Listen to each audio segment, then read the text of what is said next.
What's up, guys? Welcome back to another episode of A Place for Humans podcast. My name is Dakota, and I'm still here in Peru, stuck in the Peruvian quarantine. I got a bunch of stars out tonight. There's a river about 20 feet outside my room, so I can hear the orchestra of nature. Doing good.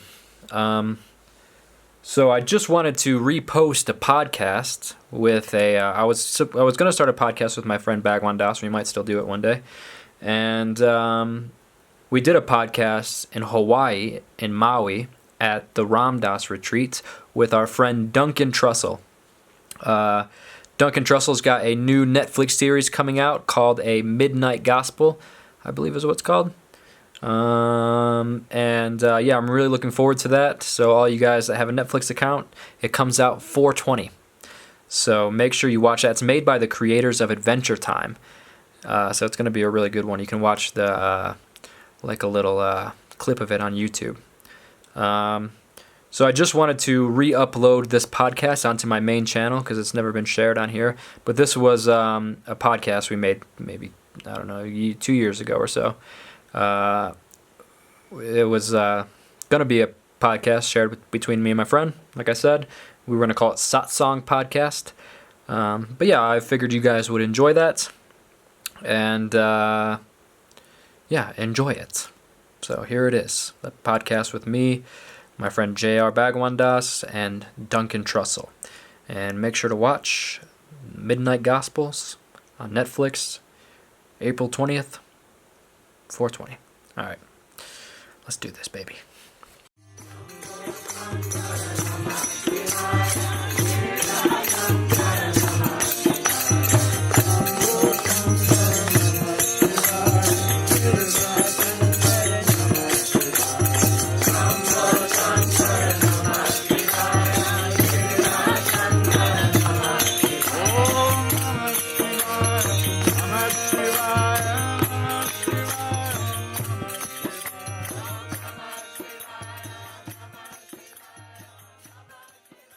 What's up, guys? My name's Dakota, and we are just wrapping up the Maui retreat. I'm here with JR. I am Dakota's friend, and my Indian name is actually Bhagwan Das. Yeah, me and JR are going on this podcast adventure together, and right now we have Duncan Trussell here with us. Hello. And we're just, right now is the last day, the last hour of the retreat. Basically, everyone's leaving. We're just saying bye to everybody, and we're gonna try to squeeze this little podcast in. It's our first podcast too, so it's gonna be a really interesting experience because we have no framework for what the fuck we're gonna do. And That's great. where That's a great way to do a podcast. Yeah, just keep it like that for the whole thing. You'll be fine. Yeah, we're about to go do India, go see the Jungle Baba and stuff. And we got this. Your hat reminded me. We got this thing going on. We're gonna go do a whole pilgrimage through India. You ever heard the story about Jesus going to India? Yeah, I've heard that. So we're going to go try to find the tomb where Jesus was at in India. And apparently, you know about it more than I do. Moses' staff and stuff's there. We're going to go check out all that stuff when we're in India. Have you heard the stories of Jesus as a child? Like what stories? From the Gnostic scriptures? No. It's pretty hard. It's so rad. Like, there's like all this... Because, it's similar to the stories of Krishna as a child. Mm-hmm.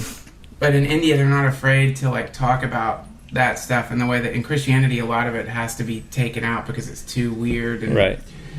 It was, they decided the Gospels. It wasn't as though, there's a bunch of other Gospels that just didn't make it in for various reasons because it didn't match the main storyline. Mm-hmm. And then I think sometimes it just didn't work with what Terrence McKenna calls male dominator culture. It's just too fucking weird too. So one of the stories of Jesus as a child, which is really interesting, is he was playing with mud. He was making birds out of mud. A Krishna type story? Well, no. Krishna eats the mud. Yeah. Jesus is playing with the mud, and he's making little birds out of the mud, and then they turned into birds and flew away. And then the other story is he was bullied. And he cursed the bully, and the kid fell down dead. He killed a kid. He was bullying him. Oh, okay. I never heard that story. So it's really, it's cool, because it's kind of like what you would expect, a young godling to do. You hadn't quite, figured out balance or Yeah, his right. purpose or whatever. You know, that Yeah, like Hercules. Remember when Hercules was when the demons tried to grab him and he just like was a baby and just grabbed him by the throat? it's like that. Yeah, it's like that. Also, baby Hanuman tries to he try to eat the sun. Yeah, I thought it was a cookie. Yeah. So these are really Or, funny. no, not Have you heard of the mango? I mango. think. Yeah, it was like Have you heard of something. the what is it? The St. Thomas Christians that are in southern India? No. The St. Thomas Christians are so apparently when Jesus was on his way throughout India, he sent Thomas, which was one of the disciples, right? Yes. Thomas was one of the closest disciples to Jesus and was commonly referred to as his twin. And a lot of times he's, like in some Gnostic texts, written about giving sermons as if he is Jesus and people listening to him in that way. Whoa, cool. Yeah, so basically while they're out spreading the gospel, Thomas goes to India, to South India, and there's Christians in South India. So like when the Spaniards and stuff, when they're colonizing that part of the world, they go there to spread Christianity. And there's a church there from like 80 AD. So they're like, Cool. wait, like, how are you guys already here? That's so cool, man. Yeah, and there's no pictures of Jesus, or at least there wasn't Yeah, originally. When they showed up, there was no idol worship, just a cross. So they have a real like ancient view of Christianity. How beautiful. You're Yeah, going there? and we're gonna check it all out. We're gonna do That's it. so cool, man. I would love to go there. That is amazing. Yeah, it's gonna be intense, especially right after hanging out with the Jungle Baba and stuff. And what's your experience with that? I know. What does Ragu tell you about him? The Jungle Baba? Yeah, the Jungle Baba. He's some kind of awakened being. He's got this incredible radiant energy. Do you plan around on going to him. hang out with him at all? Yeah, I'll probably go hang out with him at some point. I would like to meet him. Yeah, I'm pretty convinced that all these people are Jesus and like Hanuman and Neem Karoli Baba. I think they're all the same thing. Maharaji. And I think, yeah, just the Maharaji energy. I think they're all the same thing.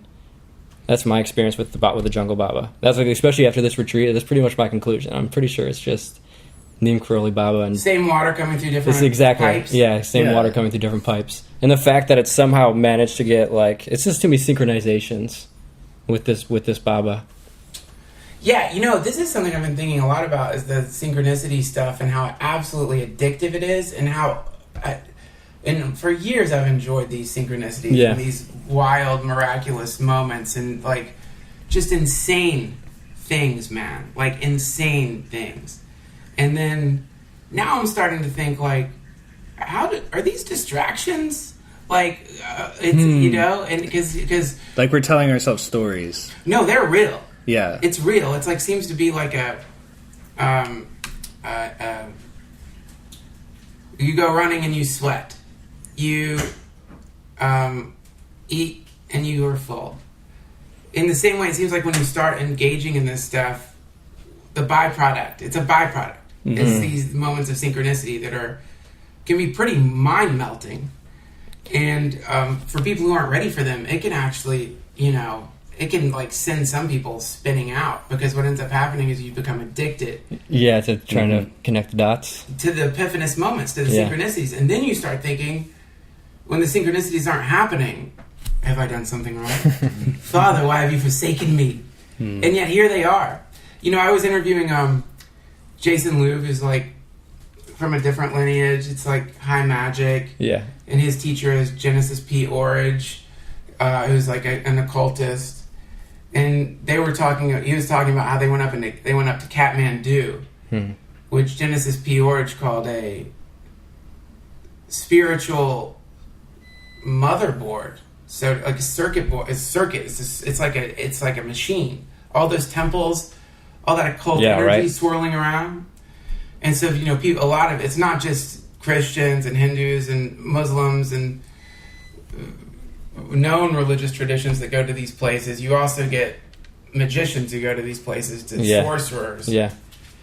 And how Genesis P. Orridge these things would happen that were just absolutely ridiculous. And all these traditions have their own magic too in it too. Like, yeah. Are you familiar with the Agora stuff at all? Sure, absolutely. Did you read the book Agora? I just started reading it, and I'll tell you why I didn't get into it. And I know Ragu loves it, and I believe him. Anyone he says is awesome is probably awesome. But the reason I didn't like it is even when I was interviewing Jason Louv, and he's cool, but I said to him, man, magic is so egoic. Yeah. And you read that Agora book, and it's like very like power. It's like and this and the and then we were the energy behind it is really like so I don't know, so aggressive or something. And it's cool. I get people who want to live in that space, but it doesn't appeal to me. Yeah, I too think much. the metaphor they use in the book was like going through the darkness to get to the light. It's just like diving straight headfirst into it. Yeah. Like it talks about stories of the story is about a guy named Vimalananda, and it tells like it's written from his devotee's perspective as like the stories. It's written in first person but passed down, and it tells all kinds of stories about this guy meditating on dead bodies. Did you get to that part? Oh yeah. Yeah, where he's talking about meditating on that young girl's body, and he's I talking think about. he was talking about necrophilia. He was, yeah, for kind of talking about wanting to make love with her, and then he's building a candle in her mouth. That's and when looking, I stopped listening. Yeah, You know, same thing with like Carlos Castaneda. It's like when I got to the part about sewing the fucking lizard's eyes shut, I don't know if you remember that part. I just stopped reading. It's like, fuck you. I don't want to hear your goddamn primitivist fucking bullshit if you're like being a sadist to animals. Fuck you. right. You're torturing animals. You're fucking a child corpse. Mm-hmm. Not interested. You decide. You call it what it is. Yeah, right. You can decide whatever you want to call that. I call it putting a fucking candle in a dead baby's mouth. Yeah. No thanks. Now, I might not be advanced enough to understand this stuff, but there's a piece of me that thinks that sometimes people come up with reasons for doing some pretty rotten things. Oh yeah, for sure. And one of the number one reasons, as we all know, is God. And it's one of the funniest fucking things ever. When somebody's like, like when the, what's the Mormon dude? What's his name? Joseph Smith. Joseph Smith. Hang on a second. When Joseph Smith at one point went to his wife and said, God wants me to fuck other women. And she was like, oh, I guess so. Even Krishna was hanging out with all the gopis. There was a story about Radha being like, I don't know if I can take you back. Yeah. And the difference, of course, being here we have like this like multi-leveled, symbolic figure that would like split himself into like 108 beings and became the perfect lover for 108 beings, which is the idea of to me it seems like the idea is how the universe personalizes itself just for you and can become your perfect lover and connect with you in the most perfect way. And whereas here we have a guy putting a candle in a dead baby mouth and then thinking about fucking the dead baby, and then on top of all that, being like, this is a valid path. Well, a demon came to him after all of that. That's where the story ends. Was the demon like, dude, you're fucked up? Yeah, I'm a demon, and you're freaking me out, man. But that, again, whenever I say these things, it's with an attitude of like, I don't really understand those waters, and all I know. I don't know how you can understand those waters. Yeah, I could try to explain that a little bit. Okay, please. let's see. So you have this idea with consciousness that it's like a pure. It starts out as this like pure thing, and it has no desire. And in the Rig Veda, they say that the germ of spirit is desire, and then that's kind of where all this manifests out from. And so when you have this idea that consciousness is just this open thing that just is, it manifests in a million different ways. It's like like Rule 34 on the internet. Like if you can imagine a porn, there's a porn of anything you can think about. Yeah. Doubt it. That's how it is. Try. Go How online. about the dude fucking the dead child with a candle in her mouth? You can find that, but you might end up on a list somewhere. You gotta go to the dark web. Yeah, you gotta Find the Agora go through shit. some onions. The Agora porn. But yeah, the idea is that because consciousness is infinite, there's an infinite number of possibilities of ways it can go. And Gora, he told me this. Gora means like things that disgust you. So Agora is the opposite of that. So they do everything that is the most repulsive, disgusting thing that they can imagine, so that they can find peace with it and not have desire or attachment through that process. So, but how many things come before fucking the child corpse with a candle in its mouth? There's got to be like eating your own shit. Yeah, they do all that. Yeah, they do that. Licking pig assholes. Like, surely there's like a lifetime of things to do before you get to fucking the child's corpse, right? Like, I know, and of course I've heard all this stuff before. Mm-hmm. To me, some things just seem. The best way I could put it is, for where I'm at in my particular this incarnation, it just seems repulsive and archaic, and it feels like what's really beautiful about. And also, what do they care? Like, I'm allowed to say anything I want about it, right? If the concept is that it's like, let's go to the darkest place, they're gonna be like, yeah, you're whatever. I don't care. You can blaspheme. That's what we do all day. Yeah. But sometimes I think that what's really important is to, from where we're at right now, think about it and then revise and think about what that really means, and then contemplate. You know, how do we revise from this? Or for me, it's just more like, that doesn't interest me. I don't like listening to Megadeth. You know what I mean? I'm not gonna listen to Megadeth. I'm just not interested right now. It's like we're drawn to certain things, and we're repelled from certain things, and that's how we find our teachers and our path, and it's beautiful. It's just that sinister stuff. I love like grimoires. Like black magic books, they're so awesome because every single fucking grimoire starts off with a warning. Beware. If you read this book and you are not ready, you will lose your mind. And that Agora book reminded me of that a little bit too. It's like, if you tread this path, you will lose your mind. And it always just feels to me a little bit like, Marilyn Manson. It's like, come on, man, relax. Yeah. I'm going to lose my mind? Come on. Really? It's like, maybe so, but to me, just that extra, it's extra, as they say. Yeah, it is extra. It's extra. It's got something in it that feels a little extra. Yeah. Have you seen the HBO TV show where, I don't know, it may have only gotten a few episodes in before it got canceled, but the first episode was about Agora, and this guy went and sat with 3 different priests, I think, and one of them had an ashram almost just like a normal temple, and then he went all the way to finding someone who's sitting in the middle of a river who threw shit at him and was like trying to get him to eat brains and stuff. I think I've seen that. Yeah, so there is some other versions of Agora. Oh yeah, it's not all totally dark like that. Oh, like, yeah. There's normal Agori babas too that are just like not eating dead bodies. But I'm with you. That's not my path. Not your path. It's not very many people's paths. No, but I'll tell you what I love is like when you run into the Western version of that, like goths who are like hanging out in graveyards and they think they're creepy. It's like, shut the fuck up. Go to India. Go to Varanasi. Go to the other side of the Ganges River and look at that. Yeah, The real goths. Look at what it really is. And I think that like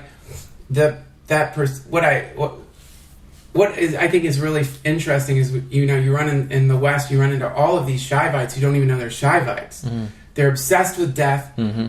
I've got a friend, man, he collects bones. I got a buddy like that too. Bone collectors and stuffed shit. They've got cats. Inevitably, they got like 15 cats, and like they're collecting like stuffed mice and like, femurs from orphans, and they've got bone collections and just, and it feels like they haven't even explored what the attraction is to that. It just and there feels like there's this look, man, I've got bones. Bones! Yeah. Do you see it? Bones! And you're supposed to be like, oh my God, bones! There's that feeling of like, boo! And oh God, you got bones. And then that path that you're talking about, what the things I do like about it is it's like, every part of the cycle has behind it love. Every part of the cycle. And when I think about the idea of like, oh yeah, we are in the digestive tract of superintelligence, and we are being digested in the most beautiful way by the flow of time, and we're watching ourselves be aerosolized, essentially becoming like, nutrients in this amazing infinite superorganism, it's the most beautiful thing ever to imagine, like, oh, and what could be better than being eaten by God? It's like, it's so wonderful, because that means you're going to assimilate with the divine. That means that you're in a assimilatory process where you're being absorbed into the circulatory system and respiratory mechanisms of some incredible, infinite being of which we're all a part. And I love that. That's beautiful. And looking that in the eye and understanding that part of the cycle and loving it too is wonderful. It's just like, I don't want to watch the fucking bear video. This video I watched, man, did you see the video of the bear eating the dude? No, I haven't in seen that one India? yet. No. And it's like, it's one of those videos where I never had bears in India. I didn't either. I'm pretty sure it was fucking India. I mean, for one night, maybe that's why I went up to it, because he's like, what the fuck is that? That's a giant dog or something. But I like the Matador videos. Oh, yeah, of like the bulls, you mean? When the bull like smashes its horn right into their balls, and you're like, that's what happens when you shove fucking spears in a giant thing with horns, dum-dum. And like in there's this kind of sense of like, wow, cool, justice. And it's like, I don't really have to feel so bad about this. Similarly, this bear video, the description was a guy goes up to take a selfie with a bear. And I'm like, well, I'm going to watch that. Because like if you're going... Oh, that's what he's doing? He's taking a selfie with it? Yeah, that's what they said, going to take a selfie with a bear. Now, whether that's true or not, who knows? All I know is a guy walks up to a fucking bear. Yeah, the irony.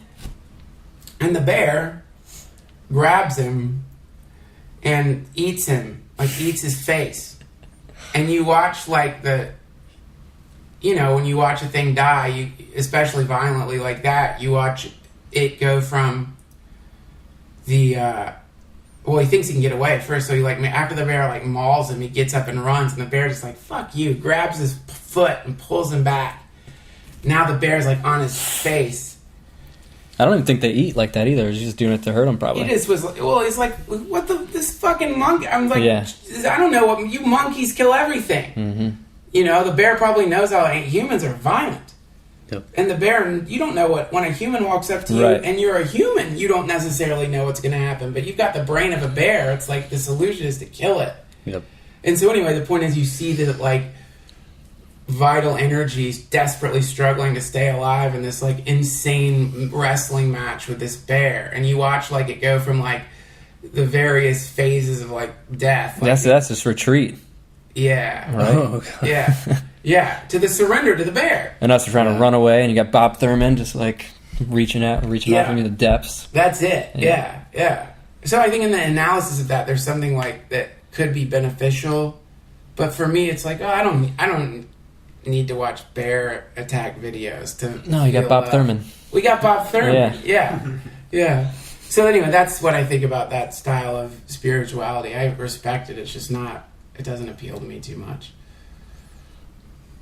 Something you said earlier that I thought was really interesting when you were talking about how we're all kind of a little part of it, I guess, of the Godhead in a sense. Yes. When I was recently in India, Jungle Baba was talking to us, and he was telling us how he's our guru and things like this, and that we are his organs. So he said I was his spleen. And if you think of it, you are an organ for a bigger body of consciousness. Hell yeah. And just a little finger, Ram Dass is a thumb of Maharaji, of the big Maharaji, And it's just a beautiful metaphor to think of, because we can think of our stomach and our heart and our individual organs as being parts that make up the whole. I mean, you have a musical instrument called an organ, and the whole purpose of it is to hold down the chords and the background of the song. I don't know. It's just interesting. Beautiful. Yeah. Well, the body of Christ is the church. You ever heard that before? Yeah. So, and that's not you hear that, and it's really cool to the first thing your brain thinks when it hears something like that is oh, that's symbolism. That's symbolism. And then it brushes it off, because the brain, the mind, the ego doesn't want to deal with what that actually means. Mm-hmm. Which is when they say the body of Christ is the church, they don't mean it symbolically. They're saying a God was sacrificed and went through a transformative process, essentially reincarnated as the sum total of all Christians practicing Christianity. Jesus became the church. It's not like some symbol. That's actually Jesus on earth now. Right. Yeah. It's a thing that became something else. It's a thing that broke into a billion pieces that all have within it the same sort of DNA, you know. And So, within the understanding of church as I have it is Jesus is here right now, and there's a verse in the Bible, maybe it's the Gospel of Thomas, that he says this, and it's like, where two gather in my name, There I shall am be. there. Yeah. Yeah. Nice. Yeah, that's right. And so that to get back to your original point, it's all the same being, which I think is pretty smart and must be true. That we're all the same. It being, has to be true, because how else would it be that so many other religions came to be and have similar truths? And Well, yeah, it just seems like there's truth so many is truth. through lines where they connect, you know, and it's like, the fuck's Well, it's the going same on thing. Like here? you take a mushroom and you come back writing the same exact stuff that these people were writing. You know, you have a DMT It's trip and you crazy. come back speaking the Upanishads or something. Right. And So it's just the truth is truth. I feel like these spaces, like that's why I like the idea of Jesus being a mushroom, is because all these spaces, that is Christ consciousness that you can get to in those kind of spaces, especially if you're in the right place mentally to get there. Yeah. yeah, man, that's cool. I like that. And also when you get into, like, you want to get really trippy, I thought of this crazy thing, like, so if we start thinking of this sort of like, okay, like, oh yeah, Roshi Joan was telling me this thing, it's in her new book, something really quite beautiful and grim about an octopus mother has babies and then allows the babies to feed on her and eat her. And that happens with certain insects too, where like the mother becomes the nutrients. for the babies. And so you look at this sort of proliferation of the being genetically through time, and it actually becomes the nutrients cool. of its next, of it moving through time. Yeah, that's the same thing as us. We're the reincarnation of our ancestors, and our instincts and stuff like that are literally glimpses into our past lives. Like I always think that, like, I have a basement room, and ever since I was a kid, I just run through the basement because I don't know, monsters and shit just in the laundry room and stuff. And just ever since I was a kid, you know, and I still just get that chill down my spine, and just whatever that is literally our past experience of our ancestors, of them passing that down to us. So it's useful for us to be, you know, you got to be scared of the dark because there used to be monsters, there used to be tigers and shit you had to worry about. You ever considered maybe your basement's haunted? This probably is haunted. You've got a fucking haunted basement. You Yeah, I never do. know. I mean, I have an interesting story about where I grew up. I'm pretty sure my house was haunted. I don't know about ghosts. Energy. Well, if it's all one, if it's all one, and identity is illusion, and identity is an illusion, what's this being passed down to haunt? Dude, I heard the best explanation of ghosts. This is great. We're gonna go from like the body of Christ to coast, but I just heard like this R.I.P. Yes, yeah. R.I.P. This the best explanation of it. So the idea is time is not linear. It's all happening at once, and so ghosts are actually an encounter with a living thing. Okay. It's a dilation of time and space. So like when you're sort of encountering a thing that is actually living right now. You know, this is a really fun, in chaos magic, this is like one of a really fun, and it's all thought experiments, but one of the things you could do, for example, is begin to, you know, in Buddhism it's called offering merit. And you say, you know, may all beings be happy, may all beings be peaceful. There's many versions of it. And we think of this based on linear, past, present, future. People now. Future people. But you could actually extend that to the past, too. Right. And so what you could do is just fun experiments, for example, is you could say a prayer for your person 20 seconds ago, to be a little happier. And then sometimes, like right now perhaps, you feel that prayer happen because you're doing it in the future. And so when you start playing around with time in that way, then ghosts start making more sense. The idea of some disembodied fucking vapor that's pissed off floating around. I can't remember which comedian did it. It's got a great joke, which is like, why don't they go to better houses? Like, you know what I mean? Like, I'm sorry, whoever the comedian is. Forgive me for not citing it. You're so funny, and I'm so terrible. You're basically what I did is like a little unethical. Forgive me if I figure it out. I'll tweet a thank you to you. But it's a brilliant joke. It is fucking true. It's like, yo, go, like, get out of the old desiccated shithole you're living in with the bats, and like go to like the fucking Four Seasons. Haunt that. So, you run into like a lot of problems. So what do you think is happening in, say, like there's some hotel I can't remember the name of, but The Shining? The one from The Shining? maybe there's some room where there was like a fire and or somebody got raped or something. I don't know what it is, but the situation is something horrible happened in this hotel room, and they don't rent it out anymore to people, but it's still in the building. Well, yeah, it's fires like and rape, that's a huge possibility spectrum to get thrown into. Yeah, it's just interesting, like, if there's something where so much energy and suffering happens in a spot, like, what if it's just, like, imprinted into our, like, simulation that we're existing in, you know? Well, you can feel it reality. Here. It's like you walk out of this bubble and you can feel the bubble in oh place. My God, yeah.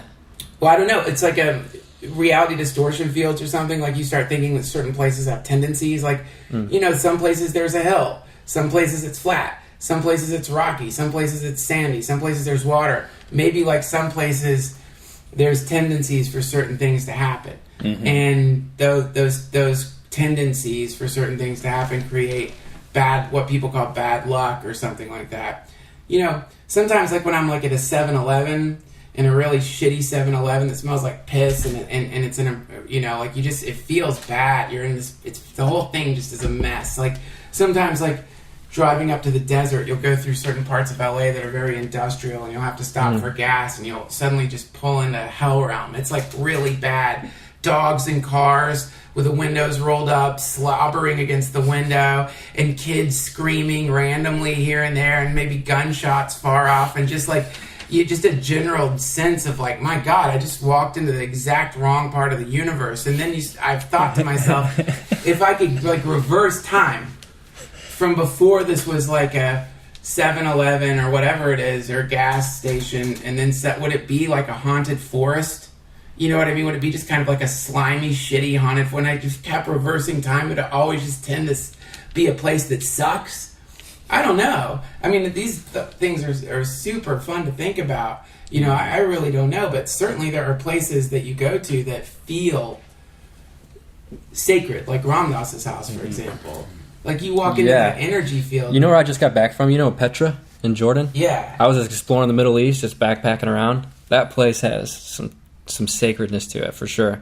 You seen pictures of it and stuff? Yes. Petra's insane. It's amazing. It's insane. It's like literally, the only way I can describe it is like navigating inside of a crashed alien spaceship, because you can tell that this is like the remains of like a super civilization. That's cool. And it's like right in the middle of the Silk Road, so it was like such a significant spot to all those places. Yeah. And they just rediscovered it like, I don't know, in 1890 or something like that. And you felt like an energetic field You there? can feel definitely I mean, I was on acid for most of the time, but you can feel something there. Yeah. It's like walking back in time.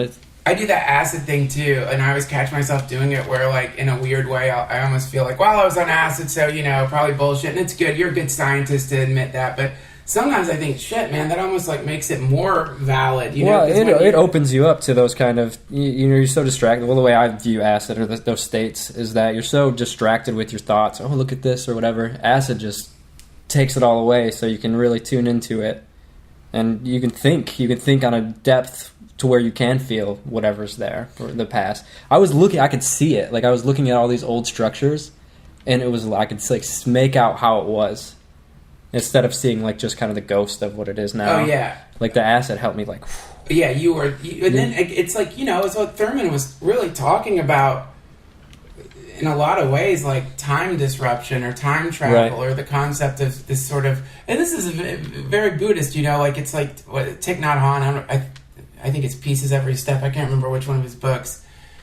And I've seen other Buddhist writers, they do this. They're like, even the book you're reading right now, you're seeing a thing in process. Right. But because we're stuck in linear time, we see frame by frame by frame by frame. We don't recognize that if you looked at that book outside of time, you're looking at this fascinating tendril of paper that's springing off of a tree. We look at like those Greek manuscripts now, and it's just like court schedules, and we're like, oh my god. Yeah. And clay tablets. Yeah, and if you were to look at your path through time, oh god, they're gonna find my YouTube videos in like 100 years. Well, yeah. Not only are they gonna find your YouTube videos, they're gonna reanimate you and instill an artificial intelligence in you, and like people are gonna be able to go into your YouTube videos and talk to you, fuck you, kill you, set you on fire, hang out with you, live with you, and every once in a while the reanimated version of you, because you didn't read the YouTube terms of services, you don't know what's in there, that reanimated version of you is going to be like, wow, have you tried the new McDonald's cheeseburger sauce? It's delicious. I love it. And that's what's going to happen is everyone's going to imagine that when that happens, when they get rights over people's identities, like their artificial identities, and they can use it for however they want to use it. Oh yeah, it's done. That's definitely going to happen. That's one of the really fast.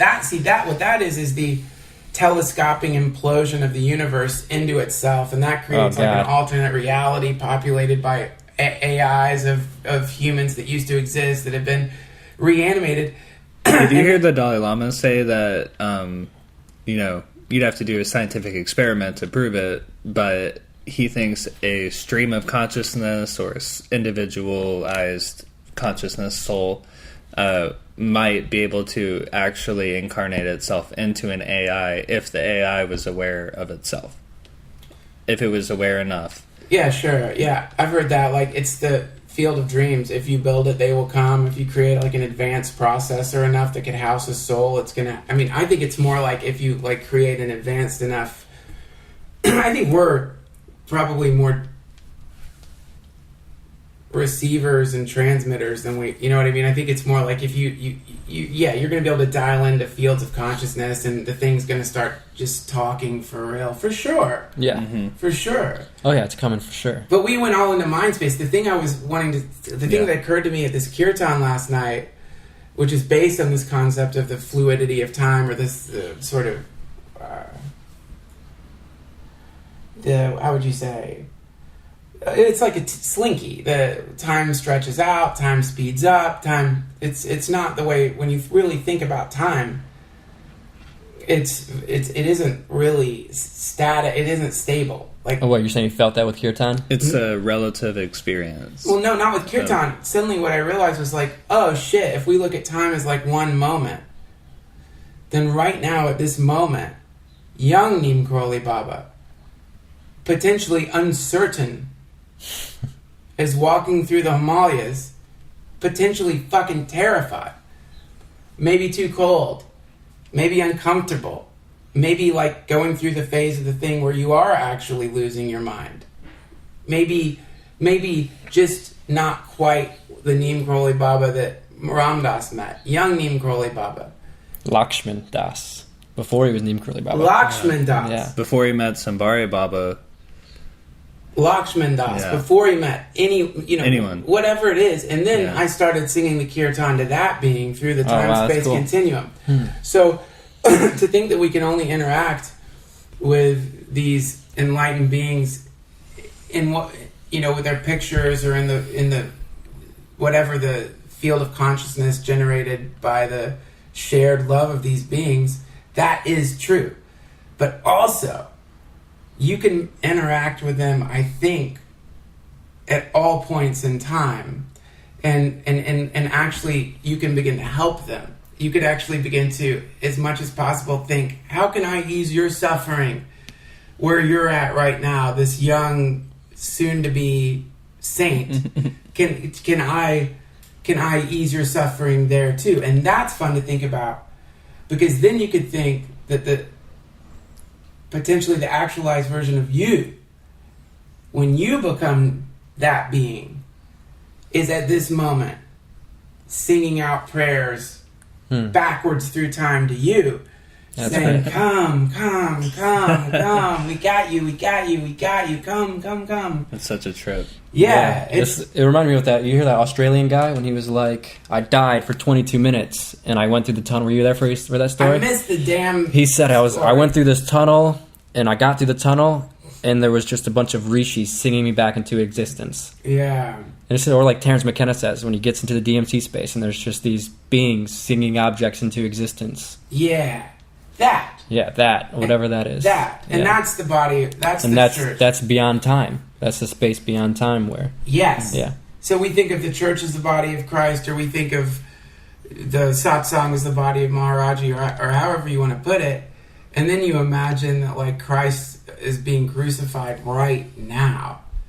And then you imagine that you can be part of the love field that was enveloping him in that moment as he was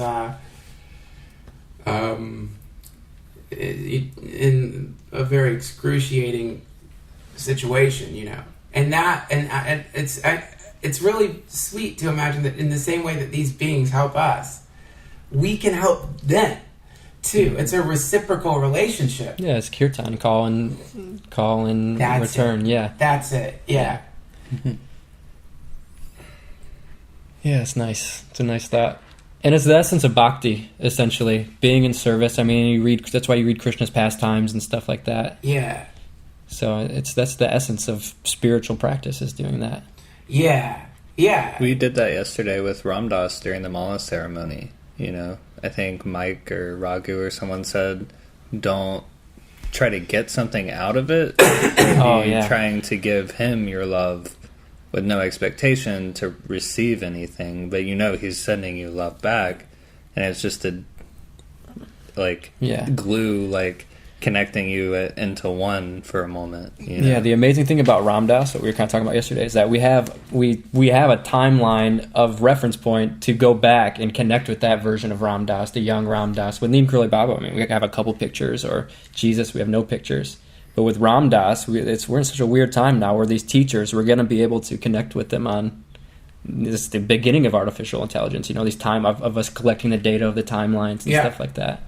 Yeah, I mean, and you can actually, I mean, this is, I really love what Ram Dass talks about. There's a room inside of me, it's my imagination. Yeah. And the moment you give yourself permission to go into that room and take the skeptical mind and just like let it, like put it to bed for a second, like say, put it to bed, put it in its room for a second, and then enjoy some fabulous experiments. For example, right now you can actually hang out with young Ram Dass. Right now you can actually hang out with young Jesus, old Jesus, Neem Karoli, but all of them and then when you start doing that, what'll happen is your skeptical mind that you tried to put to bed will come rampaging in the room and be like, you're losing your fucking mind. And then you have to go put it back to bed again. Like, I know, I'm going to go crazy for a second. Thank you so much. Thank you. I know you're trying to protect me. And then you just do it, and you do it, and you do it, and follow that thread.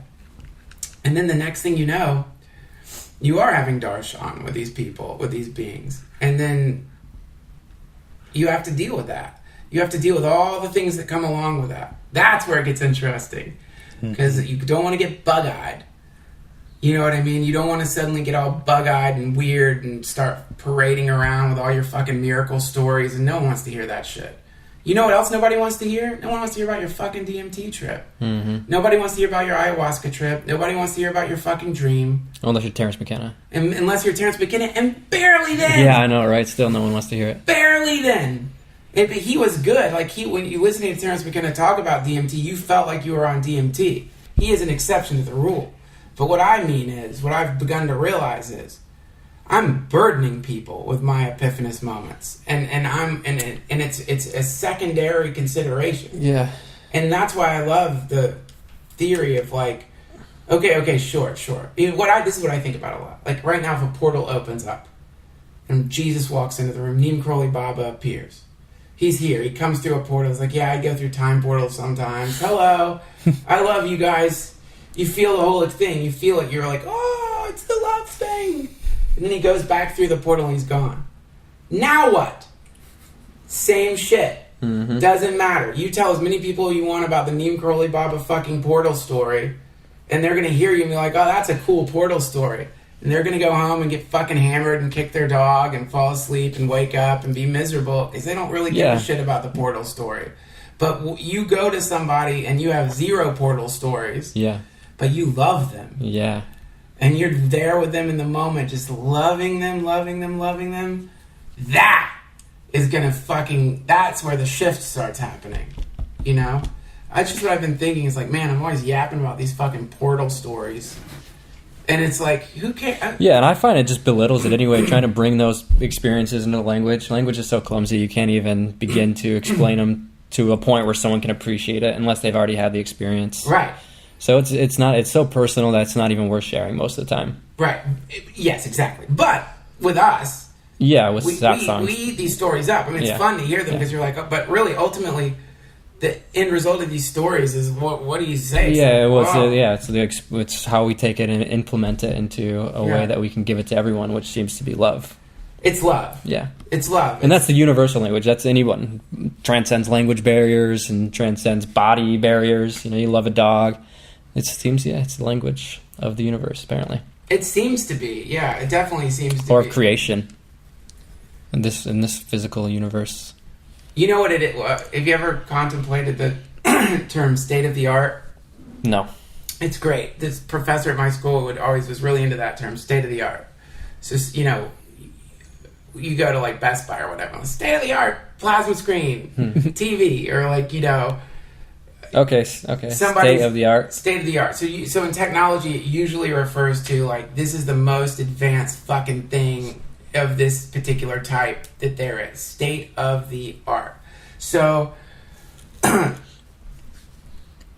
love, or Krishna, or the Godhead, is state of the art, in the sense that it is the source of all advancements, all technologies, all of everything. It's that, you know, in the Bhagavad Gita, I am the intelligence of the intelligent.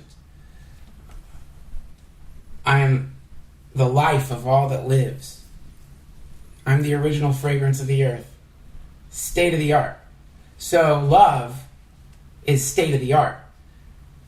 And it's always changing. That's the thing that's super important, is because what happens is, what I loved about what Thurman did when he went up there, is the first thing he started doing was attacking present moment, be here now. Oprah talks about that shit. It was beautiful. Because it made me think of like, you have like, it's a weird thought, but you have gravy that you leave on the table too long, and that gross, slimy gravy scab appears on top of the gravy. You don't want to eat that shit. You got to break it up, right? So the same way, what someone was saying about love 100 years, 200 years, 700 years, 800 years, 900, a blue-skinned boy. The symbols used to describe it, they're beautiful, they're great. But don't connect to this gravy scab. As Jesus said, don't connect to the gravy scab. That's a direct quote. Direct quote from the Gospel of Thomas, lover of gravy. And when you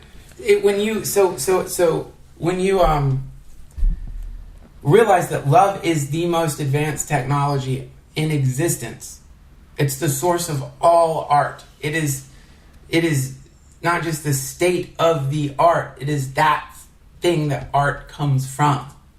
Technology comes from. Nothing can be more advanced. And not only is it the most advanced thing, it's exponentially increasing. It's expanding and expanding and getting bigger and bigger and bigger and more and more and more. That's it. So that it's not this like static thing. Boring, domesticated, tame. Oh, I think I've got it figured out. I know what it is. Do you know what I'm saying? It's wild. It's always dying and being reborn. It's changing. It's like constantly in the womb, and it's constantly born. It's constantly dying. That shit's crazy, and it'll fucking eat you. It'll eat you. It'll eat you. It'll eat your identity. It'll devour yourself. It'll devour everything, and it'll leave you. And also the thing that gives you identity. That's right. Yeah. That's right. So now that we're talking about Ramana Maharshi,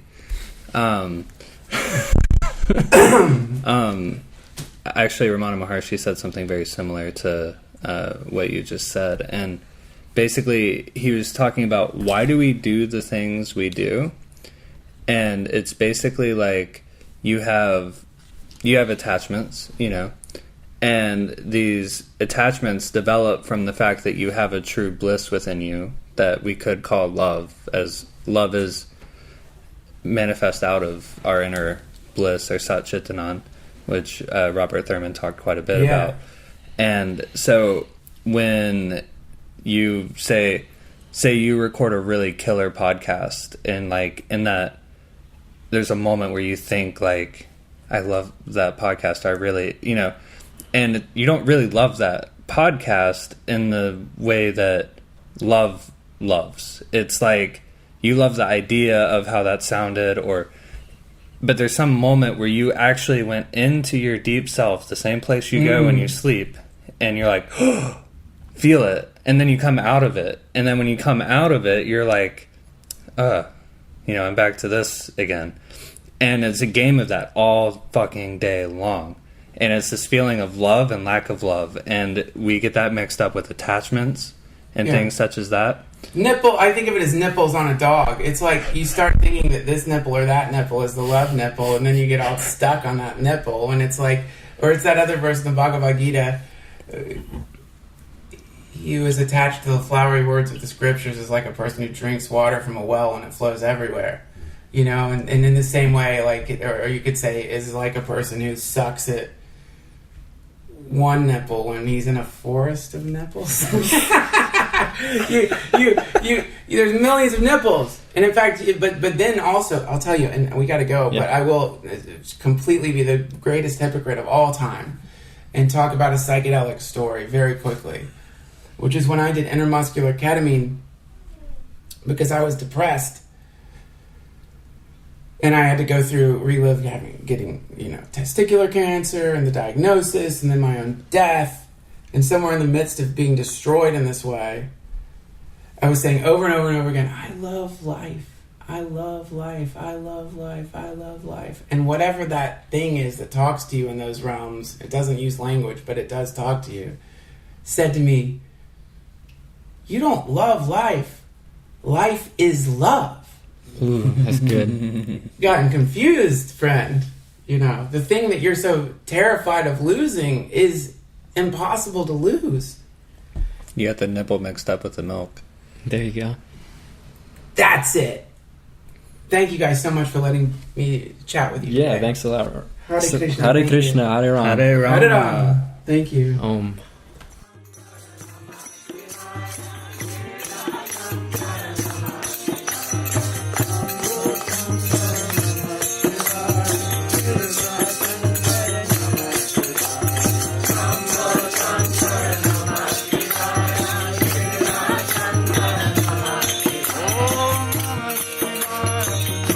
Shiva.